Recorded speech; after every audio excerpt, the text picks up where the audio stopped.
Bom, para fazer essa fala sobre comunicação e espaços urbanos em tempos de confinamento, nós decidimos fazer uma separação em duas partes.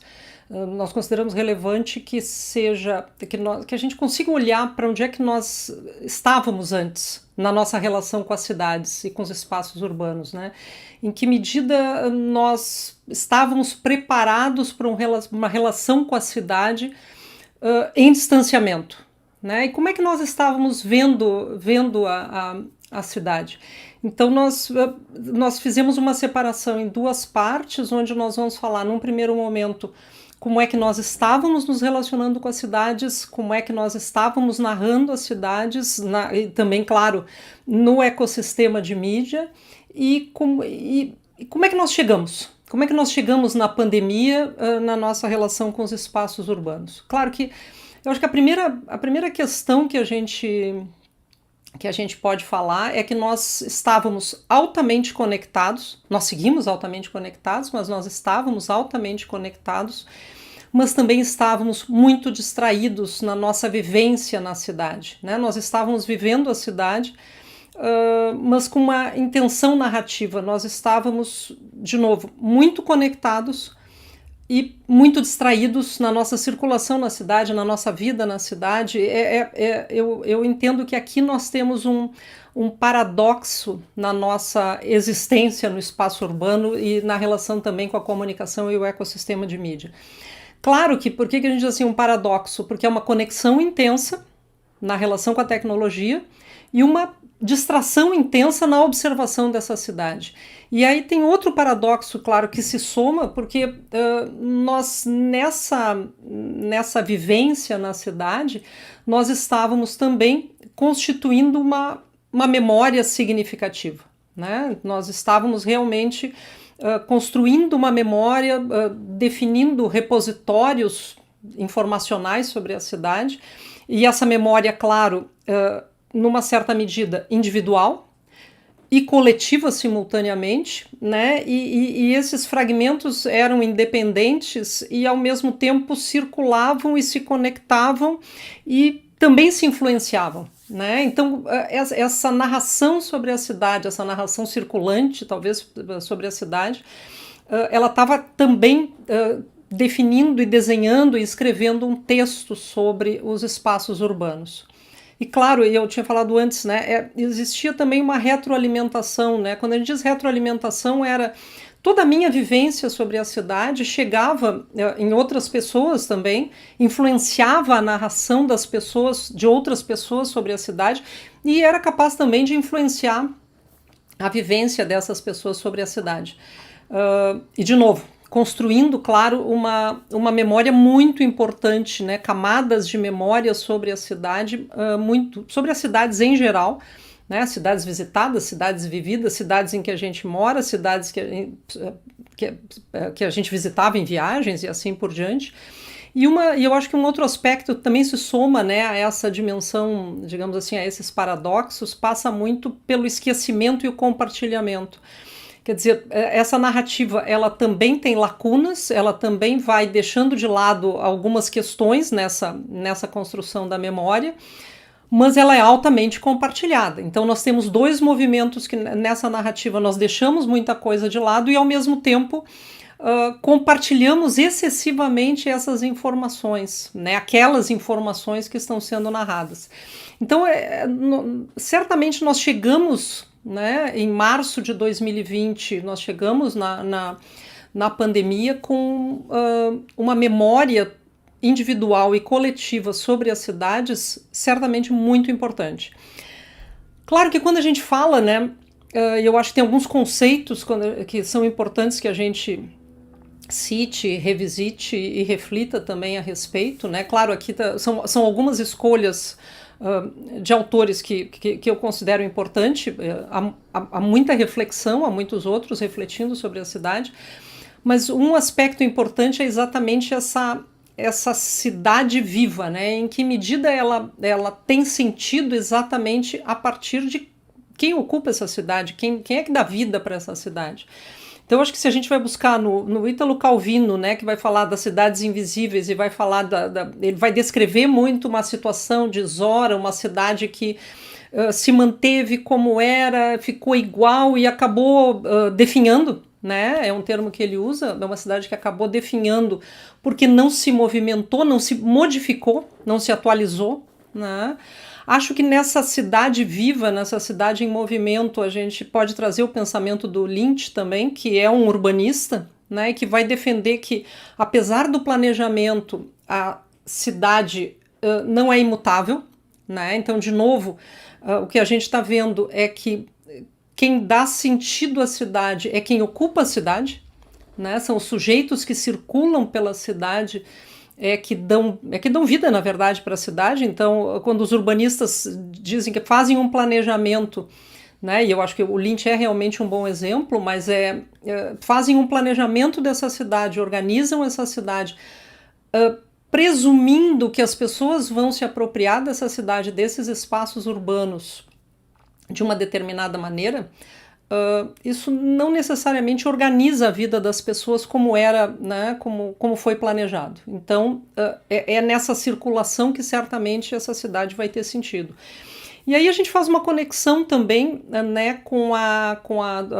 na verdade, a gente tenta aqui fazer uma conexão com a narrativa sobre a cidade, a partir do Certeau, né, quando ele também vai falar que esse ato de caminhar está para o sistema urbano como a enunciação está para a língua ou para outros enunciados.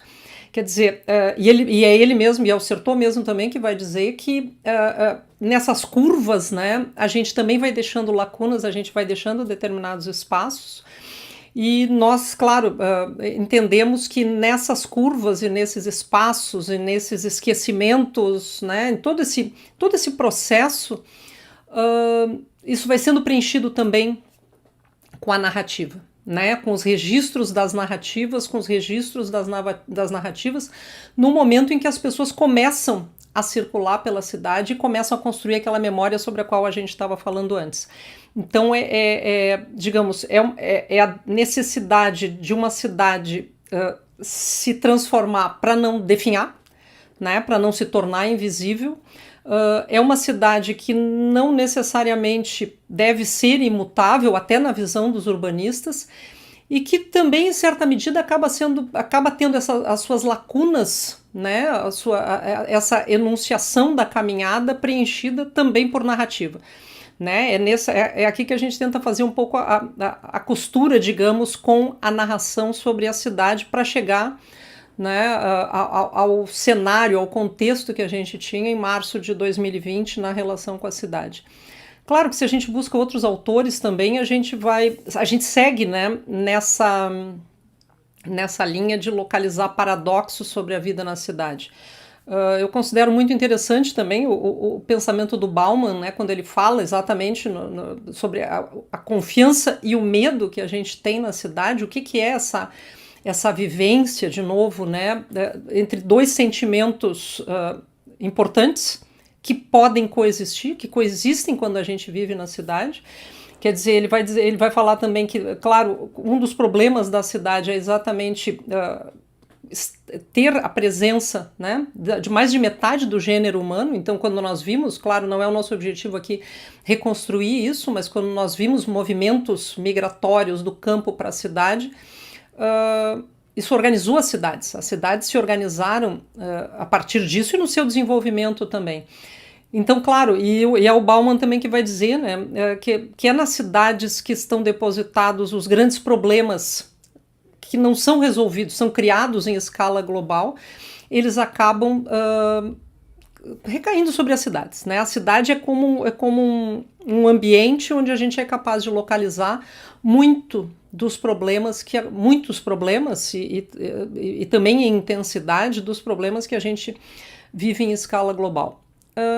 Claro que na linha ainda dos paradoxos, né, a vida na cidade também nos traz, e eu acho que o Sennett também é um autor muito importante para a gente trazer, que é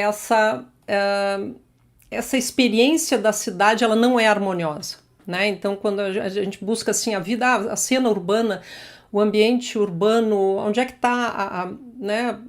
Nós buscamos talvez um equilíbrio também, né? Mas é o Sennett que vai dizer que, na verdade, essa vida na cidade não é harmoniosa, né? Ela tem muitas contradições. Tem muitos paradoxos, como é o termo que a gente está também optando aqui. Claro, e ele vai falar, né? Há muitas assimetrias nessa cidade. As pessoas têm dificuldade, muitas vezes, de convivência, né? De convivência com a diferença. Porque, claro, nós temos também na cidade a presença de perfis distintos, né? E como ele vai dizer, como o próprio Sennett vai dizer, né? Nós temos muita gente rezando para deuses diferentes e temos muita dificuldade, talvez, de conviver com isso no mesmo lugar. E esse é uma característica, essa é uma marca crescente na nossa vida nas cidades, né? Claro que alguns autores também falavam sobre o futuro da cidade, né? E eu acho importante trazer o pensamento do William Mitchell, que é um arquiteto, que é um urbanista, mas que cruzou muito também a questão da tecnologia nas cidades, né? E ele fazia uma previsão, ele tinha a ideia de que as cidades conectadas iam mudar, assim, a forma como as pessoas iam se relacionar com os lugares, que a metrópole teria uma lógica muito particular, definida pela sua conexão. Ou seja, que as cidades também se desenvolveriam a partir do fluxo de informação, né? Então, o pensamento do Mitchell nessa construção é importante porque ele observava também a questão da informação, né, circulando pela cidade e isso interferindo também na cena urbana. Bom, claro que aí nessa construção a gente traz também a questão do ecossistema de mídia, né? Então, claro, e aqui a gente vai buscar para fazer essa construção o pensamento do Scolari, mais na linha de que a cidade pode ser um ecossistema nessa relação com a mídia, né? Mas um ecossistema ativado pela narrativa. Quer dizer, quando o Scolari vai dizer, falando de interface, né, que nós temos muitos atores e variáveis envolvidos nesse processo, e nós falamos muito desses atores, né, são múltiplas variáveis no caso, mas nós também entendemos que há uma cidade exatamente, esse ecossistema na relação com a cidade, esse ecossistema de mídia se relaciona com a cidade, mas ele é muito ativado pela narrativa. De novo, né? Nós estamos tentando fazer uma reconstrução de como, em que condições nós chegamos em março de 2020. Um aspecto importante, né? Nós já flanávamos, ali no início eu estava falando em conectados e distraídos, nós já flanávamos pelas ruas da cidade, né? Mas nós flanávamos, eu acho que vale registrar, né, muito com a intenção narrativa. Então, claro, se a gente vai buscar lá nos conceitos do Baudelaire sobre a Paris, a cidade moderna, do Flaner, que tantos estudos sobre a cidade sempre revisitam, né? Ou depois a própria apropriação do Benjamin em relação a isso, ou então o próprio texto do João do Rio, que vai falar nesse vagabundear pela cidade, né? Essa vivência na cidade sem uma intenção. O que nós entendemos aqui é que nós flanávamos pelas ruas da cidade, mas com a intenção narrativa. Claro, nós somos um pouco daqueles descritos, né, pelos autores que eu citei antes, mas nós somos muito também desses que somam, né, a intenção narrativa e circulam pela cidade em busca do que narrar, né? Numa perspectiva de ecologia mesmo, nós acabamos por narrar porque também temos oportunidade, temos possibilidade de narrar. Então, na nossa relação com o espaço urbano, nós já estávamos narrando a cidade. Claro, eu fiz aqui um conjunto, né, uma reflexão para dizer assim, bom, nós chegamos em março de 2020, aqui alguns pontos, não é possível, obviamente, esgotar tudo, mas nós chegamos nesses pontos e nos relacionávamos com a cidade dessa maneira. Claro, o que nós, praticamente jogados em distanciamento e retirados das cidades, né, o que nós vivemos? Então, eu acho que nós passamos a enxergar, né? Eu acho que até hoje, quando a gente olha para essas cenas das cidades vazias, né? Eu acho que esse vídeo aqui expressa muito bem até o som do silêncio na circulação da cidade, né? Nós nunca acho que tínhamos parado, né, para pensar que nós não poderíamos mais circular pela cidade, que nós não poderíamos mais vivenciar essa cidade, que nós não veríamos mais, né, as ruas por um tempo. Ou até aquela ideia, né, tem muitas reflexões que são feitas, bom, ir para a rua, né, o que significa ir para a rua? O que significa estar na rua, né? Então, claro, nesse cenário que a gente vê aqui, que eu imagino que vai marcar as nossas mentes, né, por muito tempo, nós lançamos mão daquela memória, né, que nós tínhamos construído antes de março de 2020.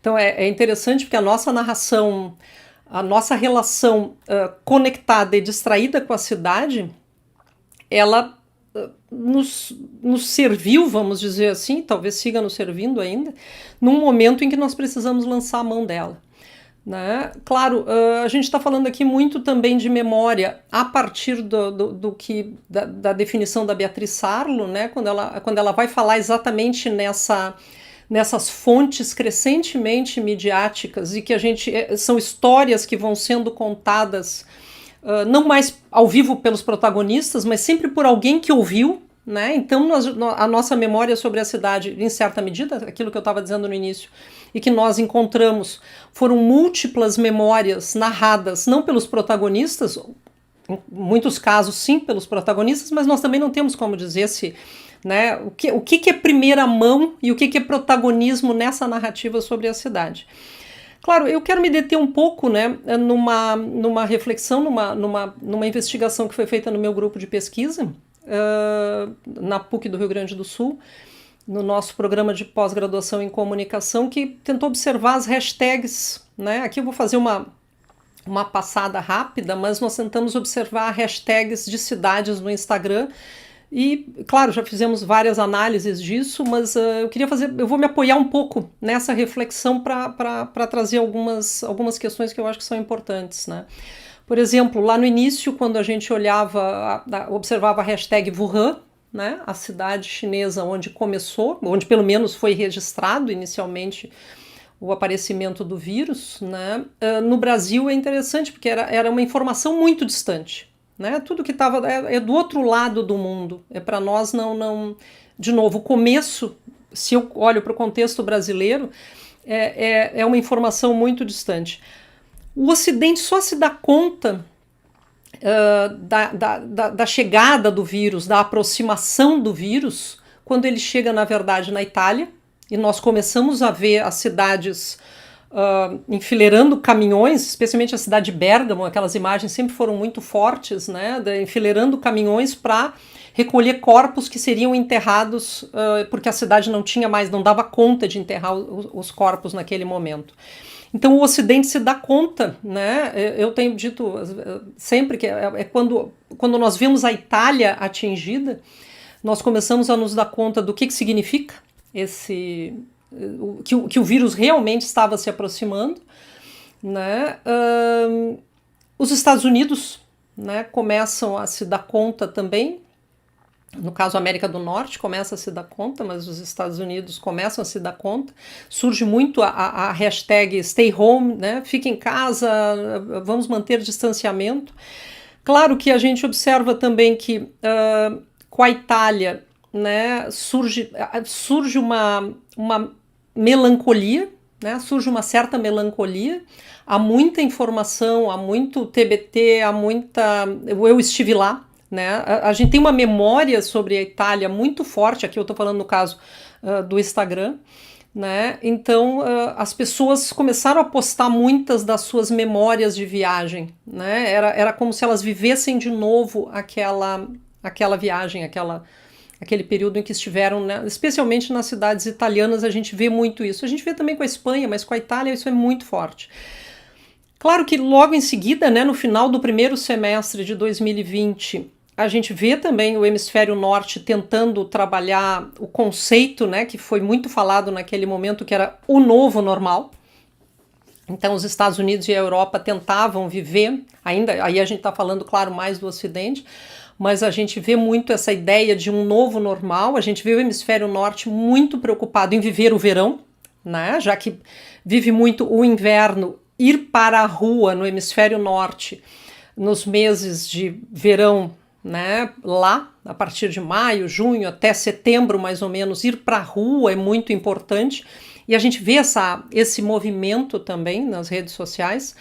Claro que isso tudo também está muito associado a questões culturais, né? Quando a gente vê muito, quando a gente olha para cidades brasileiras, a gente vê muita memória e muita lembrança relacionada às praias, às reuniões sociais, a cidade de São Paulo muito, né, as ruas e os edifícios vazios. Claro, o que a gente está dizendo, né? Digamos assim, a que conclusões podemos chegar? Que no distanciamento, claro, a cidade se torna um ecossistema ativado predominantemente pela narrativa. Nós tivemos uma vida ativada, uma cidade ativada pela narrativa, né? E é interessante que essas cidades que se transformaram em depósitos dos problemas foram também ambientes altamente desejados. Né? Era muito importante estar na cidade, era muito importante sair para a rua quando não se podia sair para a rua. Acho que é um aspecto também muito importante, né, que são as muitas cidades que coexistem, as muitas cidades que vivem. Aqui a gente se apoia também no livro da Beatriz Sarlo, que fez um trabalho muito interessante sobre a cidade de Buenos Aires, onde ela categoriza, né, as muitas cidades de Buenos Aires, no caso, que ela mapeou, que ela pode descrever. E ela fala lá no livro esse, A Cidade Vista, ela vai falar muito na cidade das mercadorias, na cidade dos pobres, na cidade da cultura, na cibercidade, no cruzamento com a tecnologia. Mas eu acho que é importante a gente destacar, né, que essa cidade dos pobres, ela se mostrou muito em imagens. Né? E quando a Beatriz Sarlo diz, né, essa cidade dos pobres é a cidade daqueles que vivem do que o restante da sociedade rejeitou, como, por exemplo, a questão do lixo. Né? Então, há informações sobre a cidade, de novo, lá no início eu estava falando, né, que nós deixamos em esquecimento muitas vezes nas nossas narrativas, que é essa cidade que tem uma vida, né, que a gente nem enxerga, que a gente muitas vezes não narra e não conta nas redes sociais. Então essa cidade veio à tona em imagens, como aqueles que vivem, por exemplo, da reciclagem do lixo, que por conta da contaminação tiveram que se afastar disso. Né? Isso talvez não estivesse naquela memória assim, de maneira tão clara, mas é algo que também, né, já renderia uma reflexão, um eixo de reflexão sobre as muitas cidades que coexistem e as muitas que nós narramos, mas também as muitas que nós não narramos. Isso é muito importante. Claro que a questão da janela, né, a narração das cidades e a vida nas cidades pela janela, contar as cidades, acabou por constituir também a hashtag que em alguns momentos aconteceu, né, da janela, constituiu também um ecossistema doméstico, que também seria um outro eixo, né, que eu pretendo também investigar na sequência, né, mas se construir um ecossistema doméstico, mas que mantenha uma relação também com o espaço urbano em distanciamento, né, e que, claro, como eu digo, é um eixo de investigação que certamente merece, né, ser explorado daqui para frente. Claro, e o que a gente, como eu estava dizendo antes, né, o que a gente conclui? Que os indivíduos, sim, eles passam a viver os espaços urbanos por intermédio das narrativas e das memórias, que essa narração religa os indivíduos aos seus lugares, apesar dos problemas dos centros urbanos, a narração religa, né, as pessoas e religou, e religa, e segue religando ainda em tempos de pandemia, né? Então é interessante porque foi essa mesma narrativa distraída que acabou conectando e acaba conectando as pessoas com os centros urbanos, com os espaços urbanos, né? Acho que eu gosto desse termo assim, essa cidade agida, né? Essa cidade que tem sentido pela vivência das pessoas. Foi isso que na verdade, fez a cidade existir, né? A cidade da memória. Quer dizer, a cidade agida deu sentido à vivência, a cidade da memória, a cidade da experiência transformada em narração. Né? Isso é muito importante, porque foi essa ação humana na cidade que fez com que a gente conseguisse existir na cidade mesmo pela janela tecnológica, pela janela física de casa, né? Mas nesse livro que eu tinha citado antes sobre Buenos Aires, a Beatriz Sarlo vai falar também no processo, claro, quando ela faz esse cruzamento da cibercidade com a cidade física, né? Ela vai falar também sobre esse fenômeno da desterritorialização. E eu diria que nós já conhecíamos, né, esse fenômeno da desterritorialização a partir da narrativa. Né?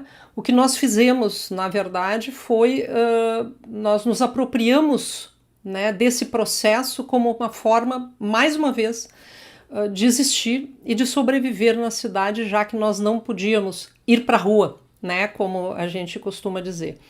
Claro, e aí encerrando, eu diria, quais são os desafios que nós temos? Como eu citei antes, né? Acho que primeiro, observar a partir de agora essas múltiplas camadas narrativas que foram deixadas durante a pandemia. Certamente tem aí muita investigação a ser feita.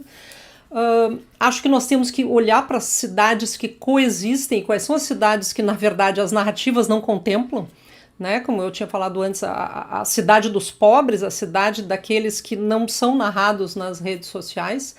Há um ecossistema doméstico que é importante a gente investigar, né? Tem muitas pesquisas agora já surgindo sobre como é que as pessoas vão se relacionar com as suas casas daqui para frente, mas também que ecossistema doméstico é esse que nós estamos vivendo, onde nós estamos vivendo. Ele certamente se conecta com a cidade.